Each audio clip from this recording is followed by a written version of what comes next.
Top Democrats wary of missteps with the Mueller investigation, holding a conference call Sunday to hone their message.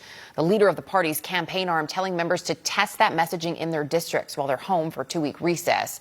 All of this comes as support may actually be shifting in their favor. A new CBS poll finds 55% support an impeachment inquiry.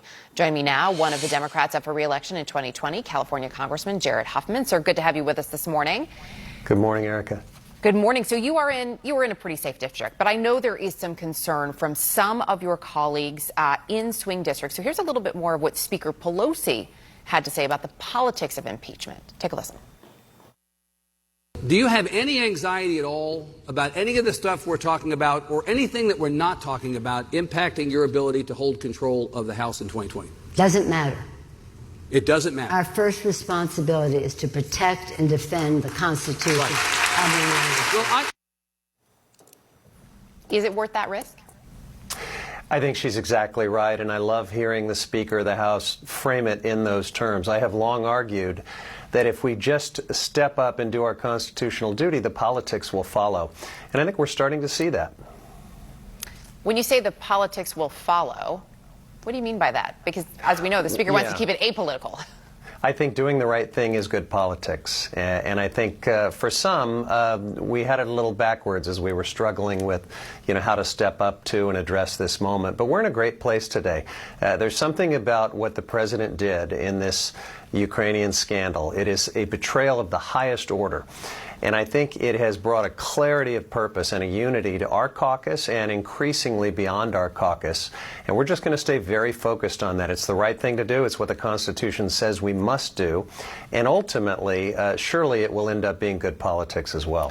You mentioned beyond your caucus. Your colleague across the aisle, Adam Kinzinger, actually gave a direct rebuke to the president over the weekend. Not, I should say, on the substance of the whistleblower complaint, but he was pushing back on how the president is talking about it after the president quoted a supporter who said impeachment would cause a civil war atmosphere. We hear all the time from Republicans and from Democrats what they're hearing from Republicans privately.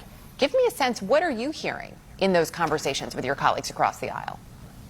Certainly, in my conversations with Republican colleagues, there is I believe, no deep love or loyalty to this president.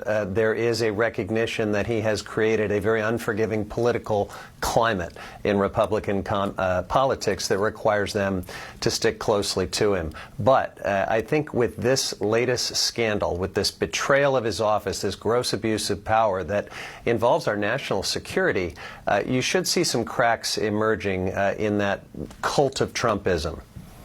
When do you think we will see those cracks? Well, you quoted Adam Kinzinger just this morning. We've heard from Mitt Romney. We've heard from Ben Sasse. I think a growing number of Republicans are going to be willing, especially as the public starts to tune in and express its displeasure with the president. I think a growing number of Republicans will be willing to part ways with this president. The White House, we have seen, ignore subpoenas before. Do you believe it will be any different this time? It's one of the advantages to being in a clear impeachment posture, because as they defy Congress, as they show their contempt for Congress, it simply adds to the counts, potentially, of the articles of impeachment. That's a different place than we've been in the past. You've said the facts are already to a large extent before us. So personally, what else do you need to learn? Who do you need to hear from? Or do you have everything you need today when it comes to impeachment?